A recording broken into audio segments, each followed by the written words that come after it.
오늘 마태복음 마지막 장 28장입니다. 마태복음 27장에서 주 예수님께서 십자가에 못 박히셨어요.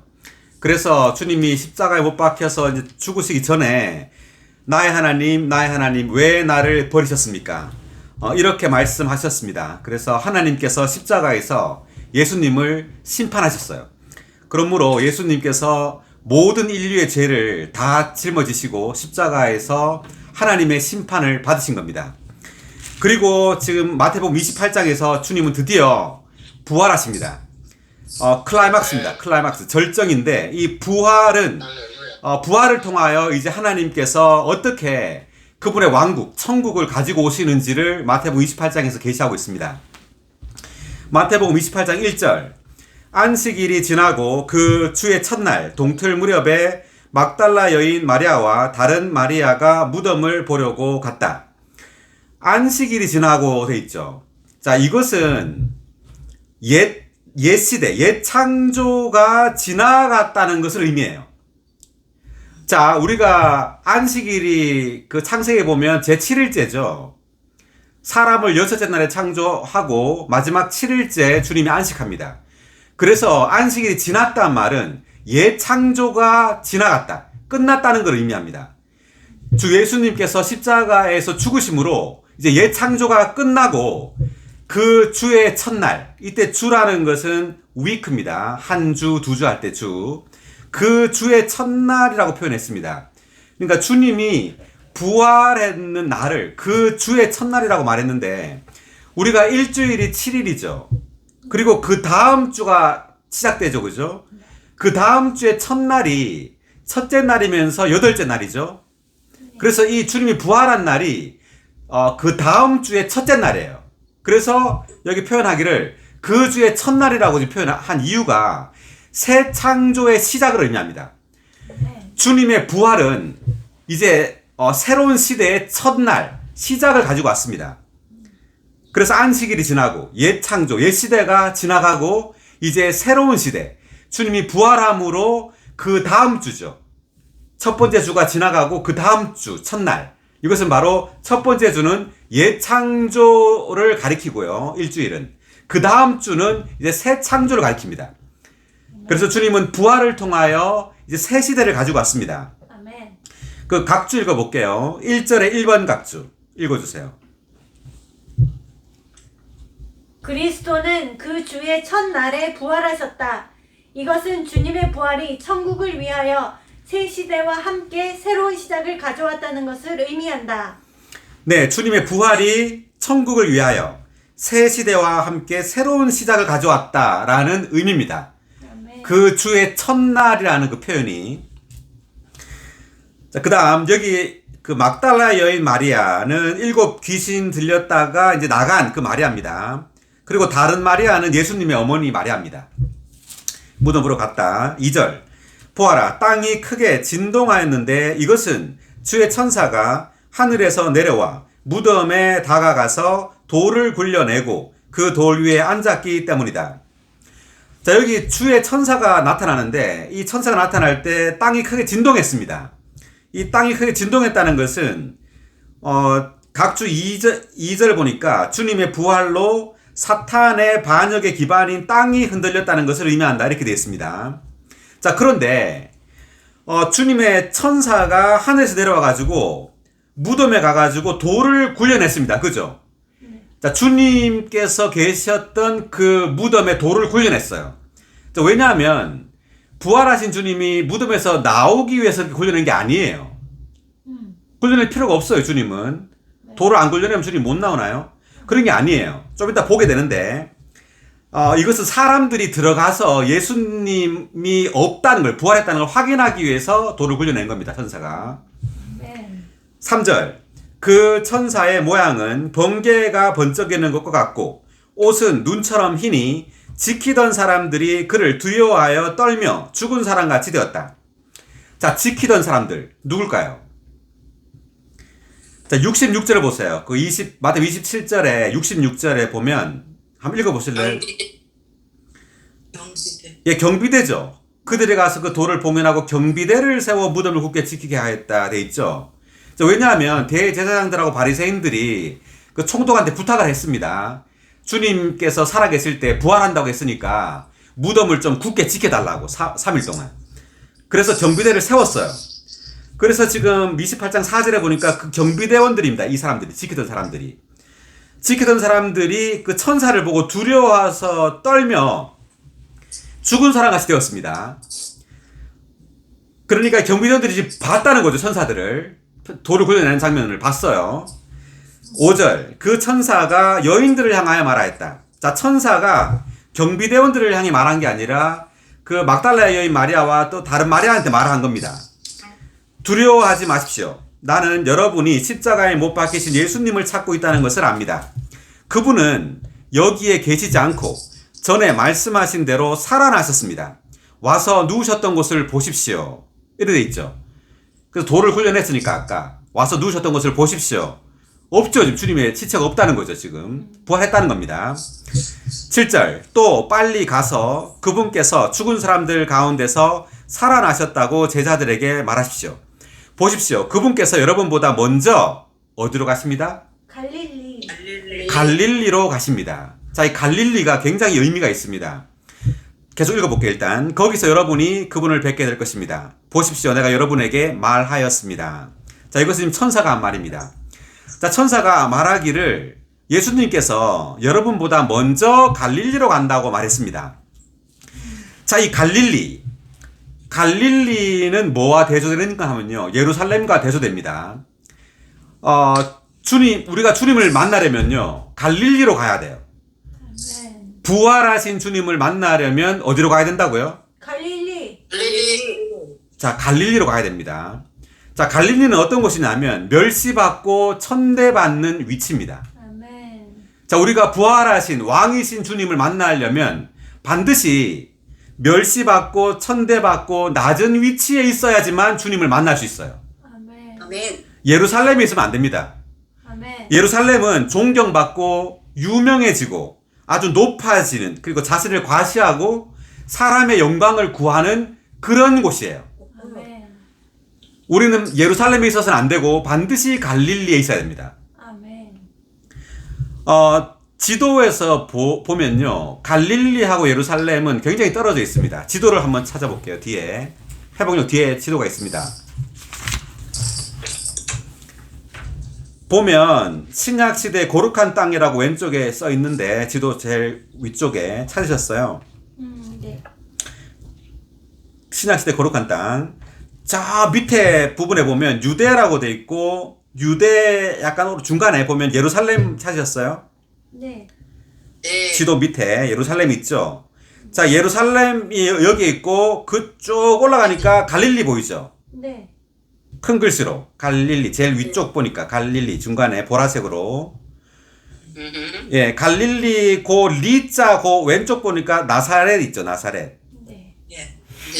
예. 그러니까 주님은 갈릴리 나사렛에서 자라시고 주로 갈릴리에서 그분의 사역을 수행하십니다. 그리고 마지막 돌아가실 때, 죽으실 때 예루살렘에 오셔서 죽으십니다. 대부분의 사역은 갈릴리 이 동네에서 이루어져요. 자, 그리고 이 갈릴리의 그 경계 오른쪽 보면 갈릴리 바다가 있죠. 네. 그 갈릴리 바다 이렇게 그 경계가 바로 요단강입니다. 쭉 따라 내려가면서가 그 요단강이에요. 예, 그래서 요단강 건너편 갈릴리라는 표현이 나옵니다. 다시 돌아와서 찾아보겠습니다. 마태복음 4장 15절.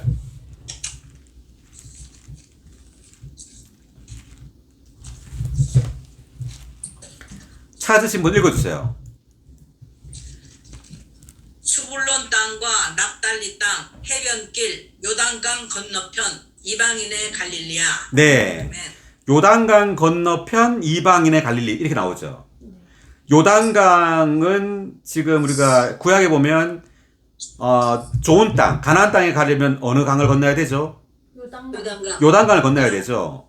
그렇기 때문에 요한이 침례 준 곳도 요단강입니다. 그죠? 그래서 요단강은 옛사람의 장사를 상징합니다. 옛사람의 장사, 죽음. 옛사람이 장사된 후에 우리는 갈릴리로 가는 겁니다. 그러니까 우리 옛사람이 죽을 때 우리는 예루살렘에서 사람의 영광을 구하지 않고 자신이 높아지거나 어떤 유명해지거나 존경받는 그 위치를 구하지 않게 되고 멸시받고 천대받는 그 낮은 위치로 가기를 좋아하게 돼요. 네. 우리 옛사람이 죽으면 죽을수록. 그래서 요단강 건너편 갈릴리는 이 갈릴리는 부활의 영역입니다. 우리가 부활 안에 있으면 있을수록 부활하신 주님을 누리면 누릴수록 우리는 예루살렘으로 가지 않고 갈릴리로 가게 돼요. 아멘. 아멘. 자, 그리고 다시 돌아와서요. 마태복음 28장 8절 읽겠습니다. 그 여인들이 두려워하면서도 크게 기뻐하며 무덤을 급히 떠나 제자들에게 알리려고 달려갔다. 여인들이 두려워하면서 왜 두려워했을까요? 지금 천사들이 막 나타났는데 땅이 막 진동을 하니까 두려웠겠죠? 네. 그렇지만 또 주님이 부활했다 그러니까 기뻐한 겁니다. 아멘. 그래서 무덤을 떠나가지고 제자들에게 이제 알리려고 제자들한테 달려갔습니다. 9절. 그런데 예수님께서 그 여인들을 만나시어 달려가는 도중에 만난 거죠. 예수님을. 그래서 예수님이 말하기를 뭐라고 말했죠? 예수님께서 평안하셨습니까? 우리가 예수님을 만나면 언제나 우리에게는 뭐가 오죠? 평안. 예, 평안이 옵니다. 아멘. 우리가 주님을 만나면 언제나 우리는 평안을 누려요. 아멘. 아멘. 평안하였습니까? 한번 다 같이 선포해 볼까요?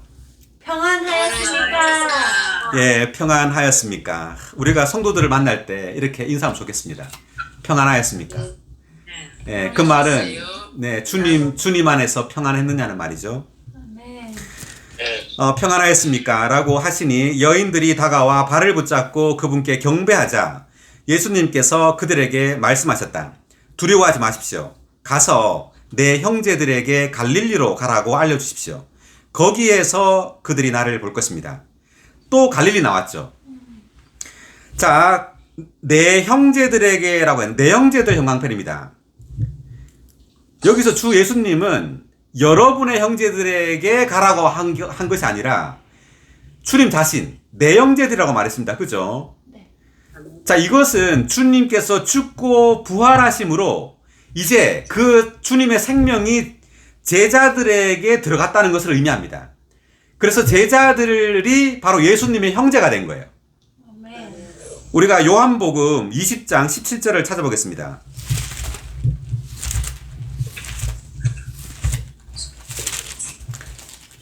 요한복음 20장 17절.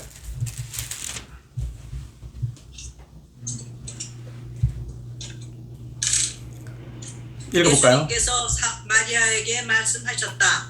나를 만지지 마십시오. 내가 아직 아버지께로 올라가지 않았기 때문입니다. 그대는 내 형제들에게 가서 내가 나의 아버지 곧 여러분의 아버지, 나의 하나님 곧 여러분의 하나님께로 올라간다고 말씀하십시오. 아멘. 여기에도 지금 같은 장면인데 마리아를 봤습니다. 그래서 마리아가 예수님을 이렇게 만지려고 했습니다. 그러니까 나를 만지지 말라는 거죠. 내가 아직 아버지께로 올라가지 않았기 때문입니다. 그대는 내 형제들에게 가서, 여기도 이제 내 형제들이라고 나오죠. 그래서 내 형제들이라는 각주를 읽어보겠습니다. 17절에 2번 각주 읽어주세요. 아멘. 이전에 주님께서 제자들을 부르실 때 사용하셨던 가장 친밀한 칭호는 친구들이었다.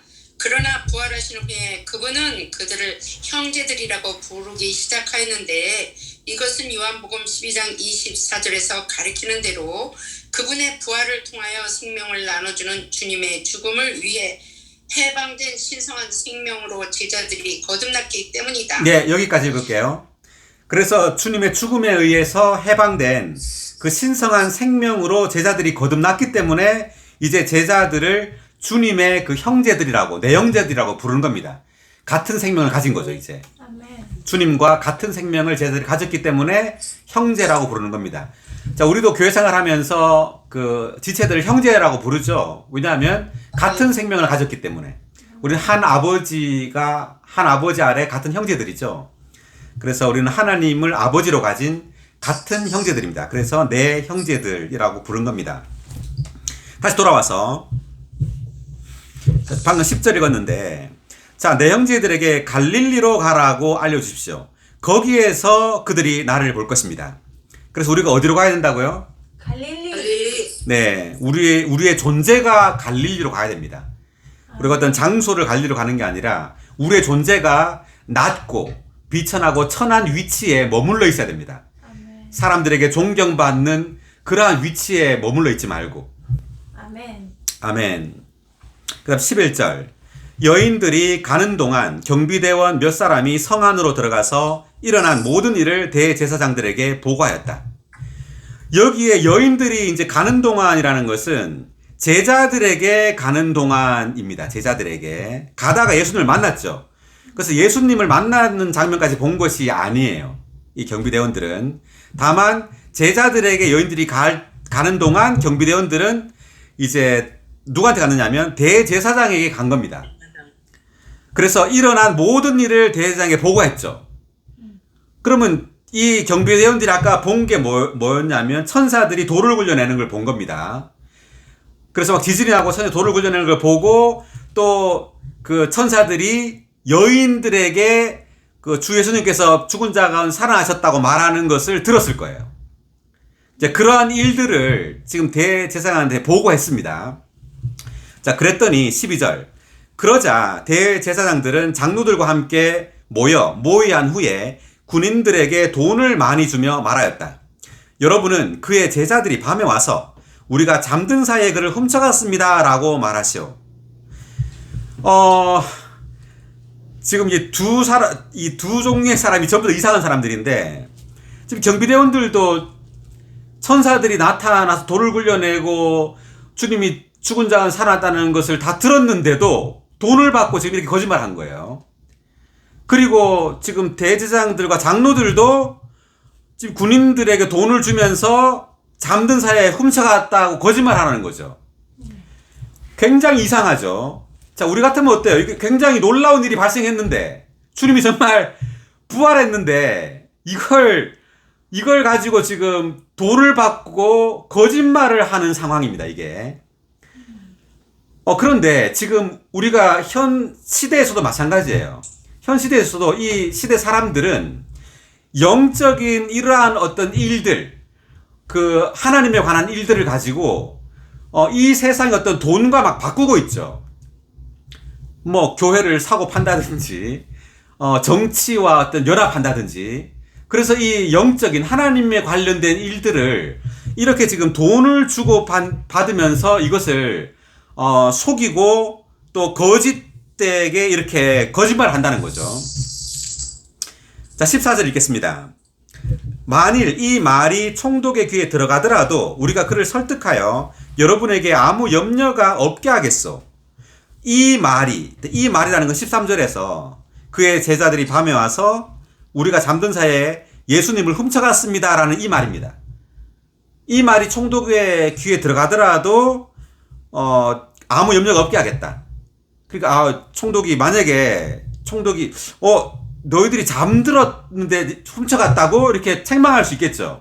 또 벌을 줄 수 있을 겁니다. 그 말을 두고 하는 말이에요. 그러면 대제사장이 설득하겠다, 총독을. 그래서 아무 일 없게 할 테니까 이렇게 훔쳐갔다고 말을 해라, 이 말입니다. 15절. 자, 13의 1번 각주 읽어주세요. 13, 1번 각주. 종교 지도자들의 입에서 나온 이 말은 터무니없는 거짓말이었다.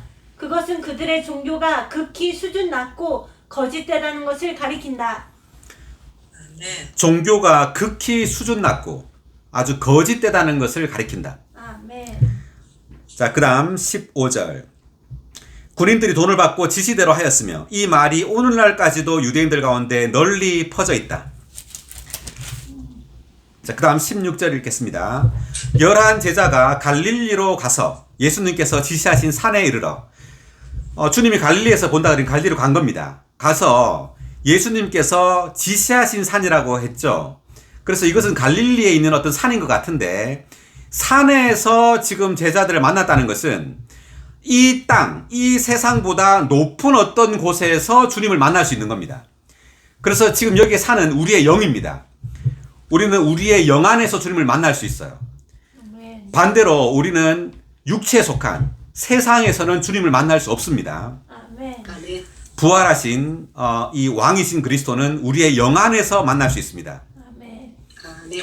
그리고 17절 그분을 뵙고 경배하였으나 몇몇은 의심하였다.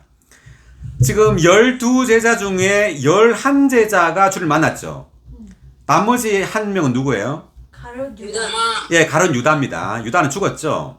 자, 유다가 없이 11제자가 만났는데 지금 그 중에 몇몇은 또 뭐래요? 의심하고. 의심했다. 예, 또 의심한 겁니다. 11제자 중에 또 몇몇은. 그래서 의심했다는 것이 보니까 해석을 주저하였다 또는 망설였다 이렇게도 해석할 수 있다고 하네요. 그 다음 18절 예수님께서 제자들에게 가까이 오셔서 말씀하셨다. 하늘과 땅의 모든 권위가 나에게 주어졌습니다. 아멘. 마태복음은 왕국, 천국에 관한 책입니다. 그래서 요한복음과는 달리 요한복음은 생명의 책이에요. 생명이신 주님을 가리키지만 마태복음은 왕이신 주님을 가리키기 때문에 권위를 강조하는 겁니다. 자, 그래서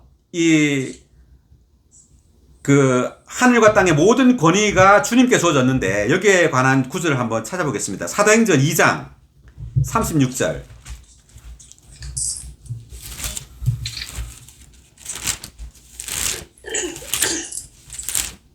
그러므로 이스라엘 온 집은 확실히 알아두십시오. 여러분이 십자가에 못 박은 이 예수님을 하나님께서 주님과 그리스도가 되게 하셨습니다. 아멘. 아멘. 아멘. 아멘. 여러분이부터 다 같이 읽을까요? 여러분이 십자가에 못 박은 이 예수님을 하나님께서 주님과 그리스도가 되게 하셨습니다. 하셨습니다. 아멘. 그래서 주님은 신성 안에서는 원래 주님이세요. 그리고 원래 그리스도이시고, 그렇지만 인성 안에서도 이제 부활을 통하여 주님과 그리스도가 되셨다는 이야기입니다. 아멘. 그 각주를 볼게요. 36이 2번 각주 읽어주세요. 하나님이신 주님은 언제나 주님이셨다. 그러나 사람이신 주님은 부활 안에서 그분의 인성을 하나님 안으로 이끄신 후에 승천 안에서 주님이 되셨다. 그분은 또한 하나님께서 보내시고 기름 부으신 분으로서 나실 때부터 그리스도이셨다. 주님은 그러한 분이시지만 또한 승천 안에서 공식적으로 하나님의 그리스도가 되셨다. 아멘. 모든 것을 소유하시기 위해 주님 곧 모든 것의 주님이 되셨고 하나님의 위임을 수행하시기 위해 하나님께 기름 부음 받으신 분 곧 그리스도가 되셨다. 아멘. 자, 여기서 두 가지인데 주님이라는 말은 모든 것을 소유하는 면이고요. 모든 것의 주님이시고 또 그리스도는 하나님의 위임을 수행하기 위한 분이죠. 그래서 그리스도란 말의 뜻이 뭐죠? 기름 기름 부음 받았다. 네, 기름 부음 받은 분이란 뜻입니다. 기름 부음 받은 분. 그래서 기름을 왜 붓느냐 하면 어떤 위임을 수행하기 위해서 기름 부음을 받는 겁니다. 그래서 구약 시대 때는 왕이나 제사장이나 신원자가 이제 취임식 때 기름 부음을 받았습니다. 자, 그래서 이 그리스도 예수께서 그리스도라는 것은 바로 예수님이 왕이요 제사장이요 신원자라는 것을 의미합니다. 아멘. 자, 그래서 이 권위가 바로 이제 주님이죠. 그분이 바로 부활을 통하여 주님이 되셨습니다. 이제 그분에게 모든 권위가 있는 겁니다. 그래서 이 권위는 어디에 사용하느냐 하면 모든 민족을 제자로 삼아서 아버지와 아들과 성령의 이름 안으로 침례를 주기 위해서 이 권위가 사용되는 겁니다. 아멘. 그래서 제자들은 이 권위를 가지고 나가는 겁니다. 그 19절 읽겠습니다. 그러므로 여러분은 가서 모든 민족을 나의 제자로 삼아 아버지와 아들과 성령의 이름 안으로 침례를 주고. 아멘. 자, 19절을 다 함께 선포해 볼까요? 그러므로 여러분은 가서 모든 민족을 나의 제자로 삼아 아버지와 아들과 성령의 이름 안으로 침례를 주고. 아멘. 아멘. 자, 누구의 이름 안으로요? 아버지와 아들과 성령의 침례를 주고 네. 주님께서 죽고 부활하시기 전에는 이렇게 침례를 줄 수가 없었다는 이야기입니다. 주님이 죽고 부활함으로 이제 드디어 아버지와 아들과 성령 이름만으로 침례를 줄 수 있게 되었어요. 아멘. 아멘. 우리가 마태복음 3장을 펴보겠습니다. 3장 11절. 나는 여러분을 회개시키려고 물속에 침례 주지만 내 뒤에 오시는 분은 나보다 더 능력이 많으시니 나는 그분의 신을 들고 다닐 자격도 없습니다. 그분은 직접 여러분을 성령 안에 그리고 불 속에 침례 주실 것이요. 아멘. 아멘. 아멘. 이 말은 지금 침례자 요한이 한 말입니다. 침례자 요한이 뭐라고 말했냐면 나는 물속에 침례 주지만 내 뒤에 오시는 분, 즉 예수님은 어디 안에 침례 준다고요? 성령. 예, 성령 안에. 자, 성령 안에 불 속에. 이 불 속은 불못, 지옥을 가리킵니다. 주님을 믿으면 성령 안으로 침례받는 것이고 믿지 않으면 불 속에 침례 주는 거죠. 불못에 침례 주는 겁니다.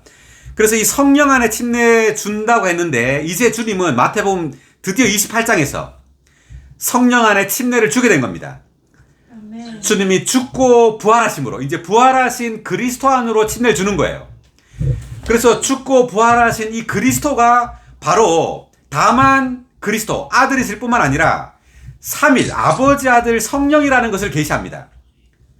아멘. 예수 그리스도는 다만 신격의 두 번째가 아니에요. 그분은 삼일 하나님 전체입니다. 그분은 아버지와 아들과 성령이에요. 아멘. 아멘. 그래서 문법적으로 아버지, 아들, 성령이 지금 셋이잖아요. 근데 이름이라는 이 단어는 헬라어로 단수로 쓰였습니다. 원래는 이름들이라는 복수로 써야 돼요. 왜냐하면 아버지, 아들, 성령 세 사람이니까. 그런데 이름이 단수로 쓰였다는 것은 아버지, 아들, 성령이 셋이지만 하나라는 것을 의미합니다. 아멘. 자, 그래서 여기서 지금 마태복음 3장에서 말한 그 성령 안의 침례는 사실상 아버지와 아들과 성령 이 삼일 하나님의 그 침례입니다. 아멘. 우리가 주 예수님을 믿으면 다만 아들 안으로 들어가는 게 아니에요. 아버지, 아들, 성령 안으로 들어가는 겁니다. 아멘. 아멘. 자, 그래서 우리가 아버지와 아들과 성령 이 말은 예수님이 아버지이기도 하고 아들이기도 하고 성령이기도 하단 말이에요. 아멘. 예수님이 아버지라는 말이 성경에 어디 나올까요? 구약에. 이사야서 9장 6절. 네, 이사야 9장 6절입니다. 다시 한번 읽어볼게요. 이사야 9장 6절.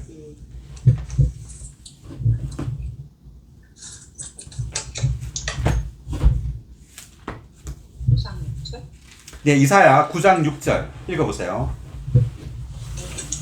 한 아기가 우리에게서 태어났고 한 아들께서 우리에게 주어지셨는데 통치가 그분의 어깨 위에 놓였고 그분의 이름은 놀라우신 조언자 전능하신 하나님 영원하신 아버지 아멘. 화평의 막가 불리리라.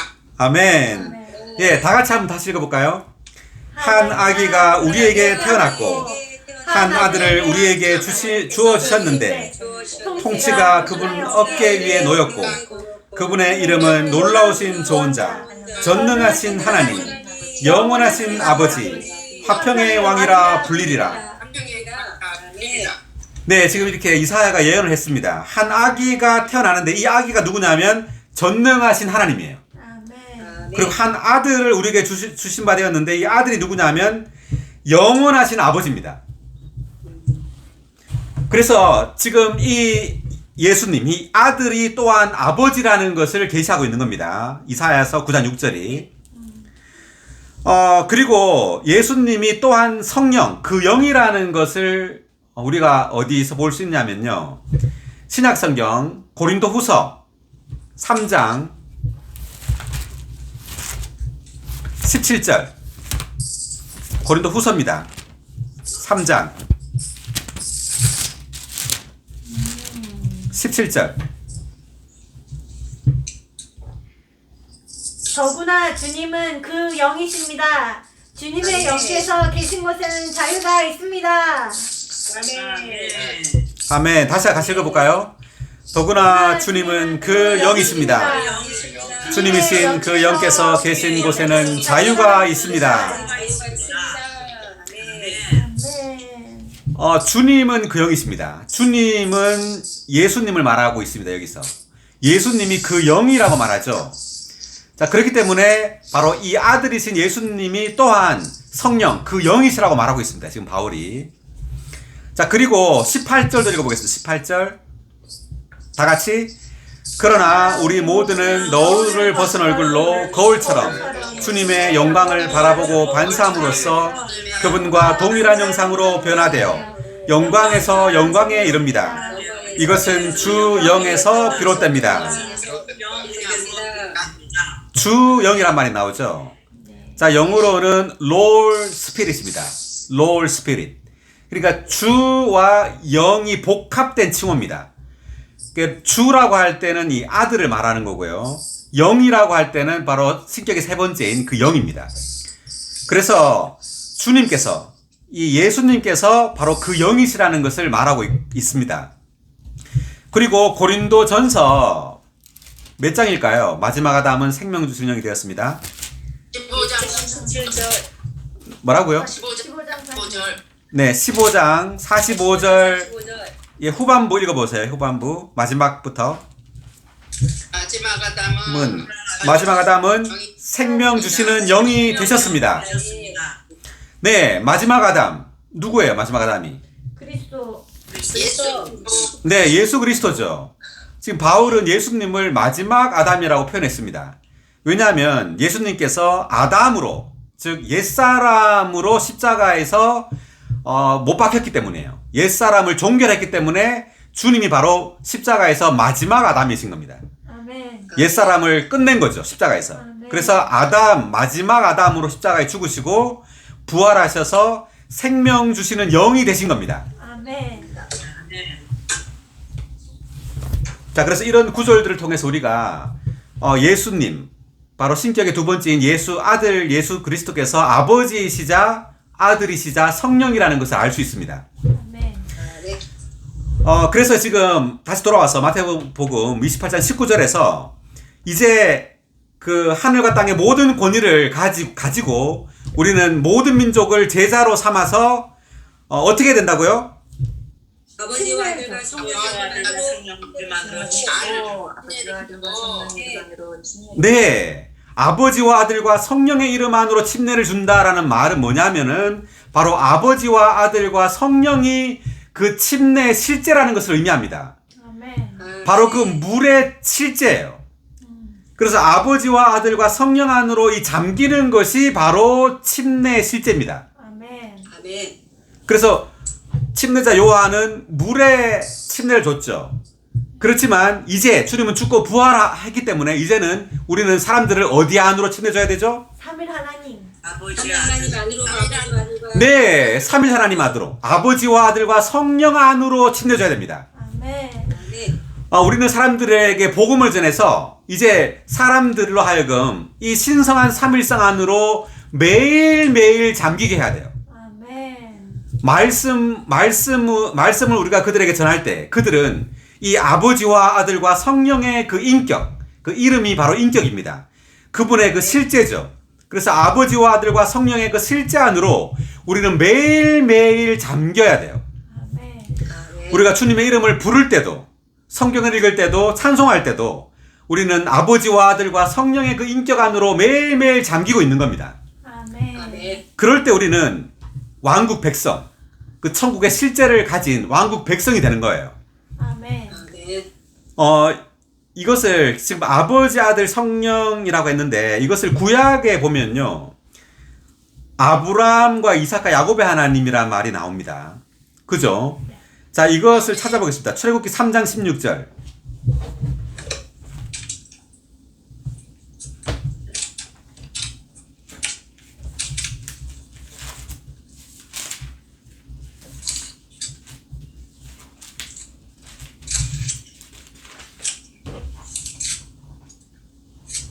너는 가서 이스라엘의 장로들을 모아놓고 이렇게 말하여라.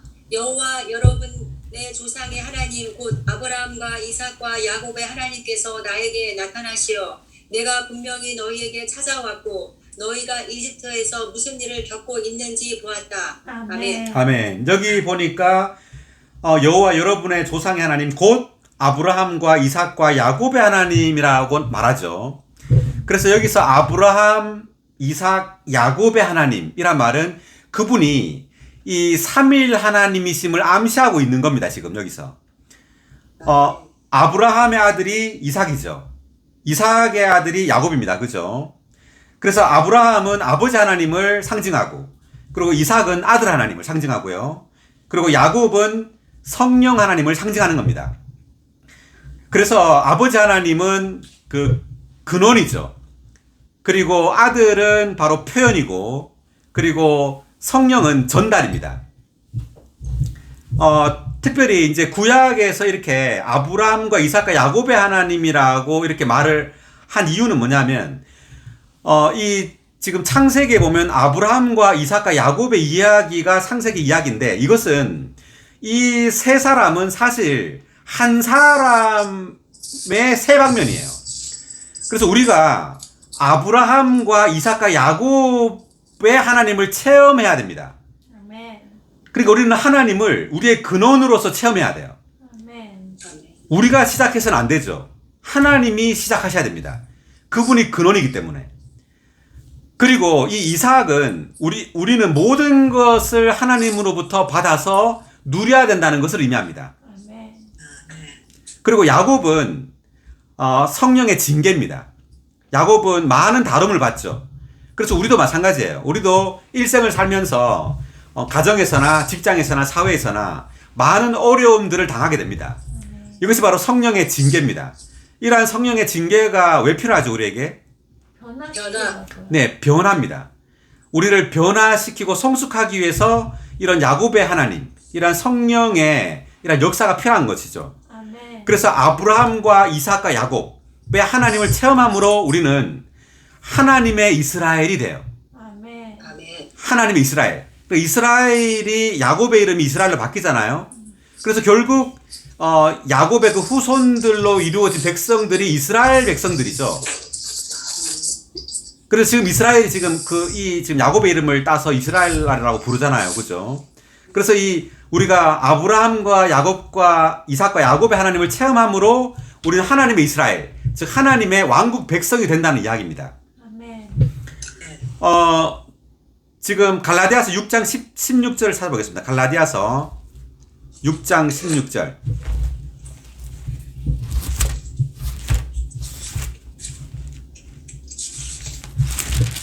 이 규칙을 따라 행하는 사람들 곧 하나님의 이스라엘에게 평안과 긍휼이 있기를 바랍니다. 아멘. 아멘. 자, 다시 한번 읽을까 같이? 이 규칙을 따라 행하는 사람들 곧 하나님의 이스라엘에게 평안과 긍휼이 있기를 바랍니다. 지금 바울이 갈라디아 교회에 썼는데 이 규칙을 따라 행하는 사람들, 이 규칙은 뭐냐면 그 영이 바로 규칙이란 말입니다. 그 영. 그 영을 따라 행하는 사람들입니다. 그 영을 따라 행하는 사람들 곧 하나님의 이스라엘에게. 이 바울이 왜 하나님의 이스라엘이라고 말했냐면 이것은 구약의 백성을 두고 하는 말이 아니에요. 신약의 믿는 이들을 바울은 하나님의 이스라엘이라고 말을 했습니다. 자, 이것은 우리가 그 영을 따라서 행할 때 우리는 그 영에 변화시키는 역사에 의해서 하나님의 왕자들, 하나님의 백성, 하나님의 이스라엘이 된다는 것을 의미해요. 아멘. 우리가 16절에 3번 각주 읽어보겠습니다. 이스라엘. 즉 참된 이스라엘이며 그리스도 안에 있는 이방인 믿는 이들과 유대인 믿는 이들을 모두 포함한다. 그들은 아브라함의 참된 자손들이고 믿음의 가족이며 새 창조물 안에 있는 사람들이다. 그들은 이 규칙을 따라 행하고 하나님의 형상을 표현하며 하나님의 권위를 집행한다. 그들은 야곱으로 엮여되는데 야곱은 이스라엘 곧 하나님의 왕자와 승리자로 변화되었다. 아멘. 아멘. 네. 그래서 그들은 이 규칙을 따라 행하고 하나님의 형상을 표현하며 하나님의 권위를 집행한다. 그들은 야곱으로 예표되는데 야곱은 이스라엘 곧 하나님의 왕자와 승리자로 변화되었다. 그래서 바울은 이 갈라디아 교인들을 하나님의 이스라엘에게라고 말했습니다. 이것은 그 영에 의해서 변화되어야 된다는 것을 의미해요. 우리가 변화됨으로 이제 하나님의 형상을 표현할 수 있고 하나님의 권위를 집행함으로 이제 하나님의 백성이 되는 겁니다. 자, 그래서 우리가 지금 아버지와 다시 돌아왔어요. 아버지와 아들과 성령의 이름 안으로 침례를 준다는 말은 아버지와 아들과 성령의 그 인격, 그 존재 안으로 매일매일 적셔지고 침투됨으로 변화돼야 돼요. 아멘. 그럴 때 우리는 왕국 백성이 됩니다. 아멘. 아멘. 그러니까 주님은 이런 식으로 우리를 변화시켜서 왕국 백성이 되게 해서 천국을 이 땅에 가지고 오는 겁니다. 아멘.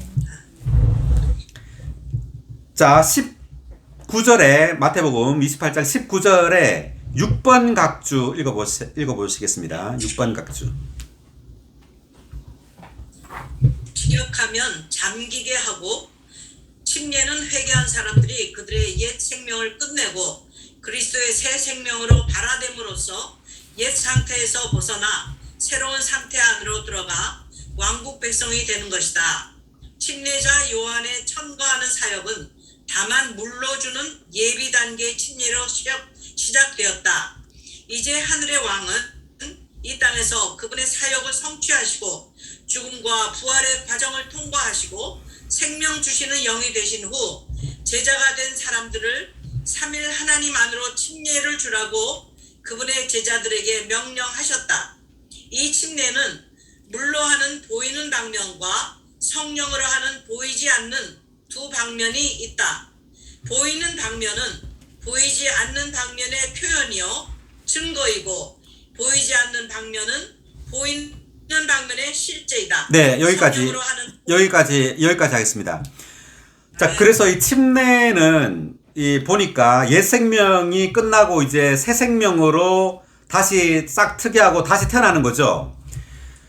예, 그래서 우리가 침례를 줄 수 있는 것은 지금 마지막 마태복음 28장에서 아버지와 아들과 성령의 이름 안으로 침례를 줄 수 있는 것은 바로 삼위 하나님께서 과정을 거쳐 죽고 부활하여 생명 주시는 영이 되셨기 때문이에요. 아멘. 자, 생명 주시는 영이 되셨기 때문에 아버지와 아들과 성령의 그 인격 안으로 침례를 줄 수 있는 겁니다. 아멘. 아멘. 그래서 우리가 복음을 통해서 이 사람들을 아버지, 아들과 성령의 이름 안으로 우리가 잠기게 할 때 그들의 옛 생명은 끝나고 이제 그리스도의 새 생명으로 다시 발화되고 산출되는 겁니다. 아멘. 자, 20절 읽겠습니다. 마지막 구절. 내가 여러분에게 명령한 모든 것을 지키도록 그들을 가르치십시오. 보십시오. 나는 이 시대가 종결될 때까지 항상 여러분과 함께 있습니다. 네. 자, 나는부터 끝까지 읽어볼까요? 나는 이 시대가 종결될 때까지 항상 여러분과 함께 있습니다. 결국 지금 주님께서 하늘과 땅의 그 모든 권위를 받은 것은 사람들을 이 왕의 권위로 사람들을 삼위 하나님 안으로 침례주기 위한 거죠.